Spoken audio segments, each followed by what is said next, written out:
디모데후서는 무엇을 말하는가? 디모데후서는 바울이 2차로 로마의 마메딘 감옥에 수감되어서 디모데에게 보낸 자신의 최후의 편지다. 바울은 믿음 안에서 디모데를 아들이라 부르고 있다. 또한 바울은 디모데를 자녀가 매기함같이 순종하며 복음을 위하여 수고하는 자라고 하였다. 디모데는 루스라 출신으로 외할머니 로이스와 어머니 유느게로부터 신앙교육을 받았으며 바울의 1차 전도행 때 복음을 듣고 믿음 가운데 행하였으며 형제들에게 칭찬을 받았다. 바울은 2차 전도행 때 디모데에게 할례를 시행하고 그를 따르게 하였다. 디모데는 바울의 3차 전도행 때에도 동행하였다. 바울은 자신의 사역을 위하여 디모데를 베레아 교회와 고린도 교회와 빌립보 교회와 데살로니가 교회, 에베소 교회에 파송하였다. 그래서 디모데는 바울의 편지 곧 고린도후서, 빌립보서, 고로새서, 데살로니가전서, 데살로니가후서, 빌레몬서에서 두의 동역자로 언급되고 있다. 디모데는 복음으로 인하여 감옥에 갇히기도 하였고 바울이 로마 감옥에서 그를 불러서 그가 로마에 도착했을 것이다. 1장 4절에서 디모데의 눈물이 나온다. 이 눈물에 대하여 신학자 거스리는 밀레드에서 바울이 에베소 교인들과 헤어질 때 에베소 교인들이 눈물을 흘렸던 사건을 가리킨다고 하였다. 그러나 신학자 렌스키는 이 눈물은 바울이 니고볼레에서 겨울을 지나고 여기를 떠나 스페인으로 갔는데 바울과 헤어져 있으면서 그의 깊은 예정을 생각하며 디모데가 많은 눈물을 흘린 것이라 하였다.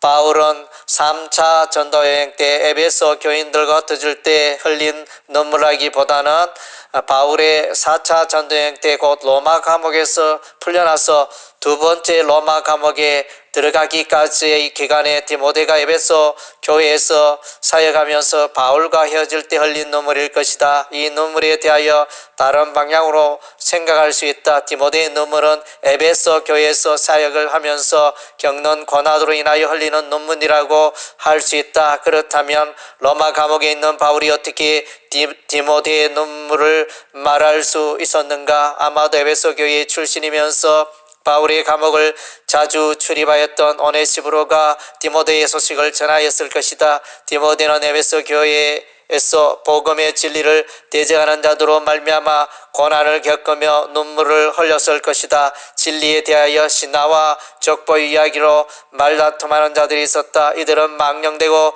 헛된 말을 하는 자들이었다. 이들은 부활이 이미 지나갔다고 하여 사람들의 믿음을 무너뜨렸다. 후메네오와 빌레도는 영의 부활은 인정하나 육체의 부활을 부정하는 이단 영지주의자들이었다. 그러므로 바울은 이러한 문제를 해결하기 위하여 진리의 말씀을 옳게 분별하며 부끄러울 것이 없는 일꾼이 되라고 부탁하고 있었다. 그리고 성경의 중요성을 강조하고 있다. 어려서부터 배운 성경이 지혜를 주며 구원에 이르게 할 것을 말하고 있다. 모든 성경은 하나님의 감동으로 된 것으로 교훈과 책망과 바르게 함과 의로 교육하기에 유익하며 하나님의 사람으로 온전하게 한다고 가르쳤다. 여기에 오늘날 현대교회를 자극하는 표현이 나타난다. 그것은 바울이 디모데에게 고난을 받으라고 명령하는 것이다.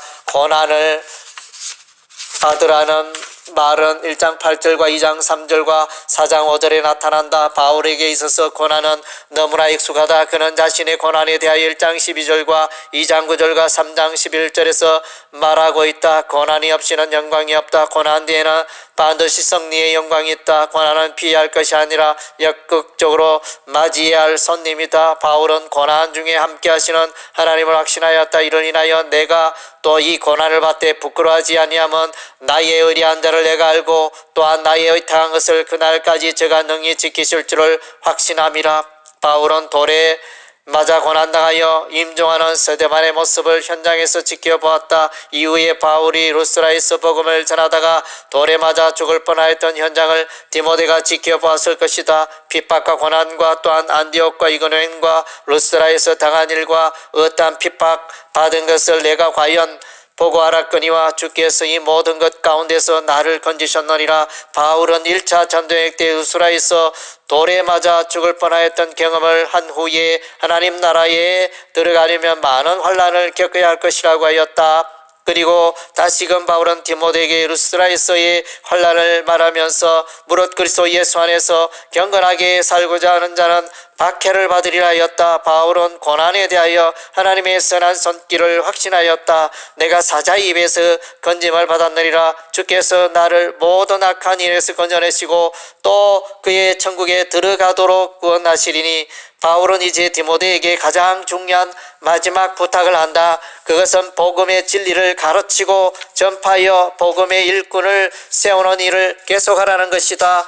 바울은 이 복음을 위하여 선포자와 사도와 교사로 세우심을 입었다고 말하며 복음을 위한 하나님의 부르심을 상기시키고 있다.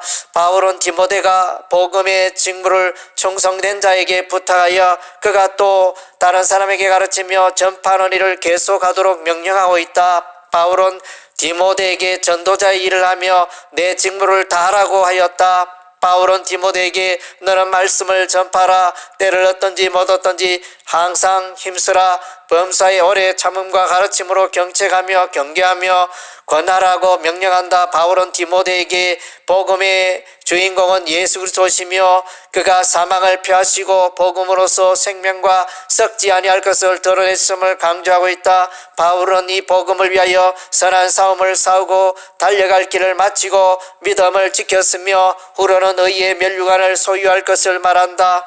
바울은 복음에 충성된 자고 디모데, 디도, 누가, 마가, 두기고 브리스가와 굴라, 오네시브로, 에라서도 드로피모를 열거하고 있다. 바울은 그의 생애의 마지막 임바가 있음을 느끼며 자신이 관제와 같이 부어질 것이라고 하였다. 바울은 짧은 편지 속에 동고동락하였던 많은 복음의 일꾼을 기록하고 있다. 바울은 자기는 비록 세상을 떠나지만 이들이 복음의 직무를 잘 감당하여 하나님의 교회가 충만하게 되기를 바랐을 것이다. 바울은 복음의 동역자 디모데가 보고 싶었으며 마가도 보고 싶었다. 이제 바울은 가장 아름다운 복음의 경주를 마치고 자신에게 주어질 의의 멸관과 천국을 바라보고 있었다.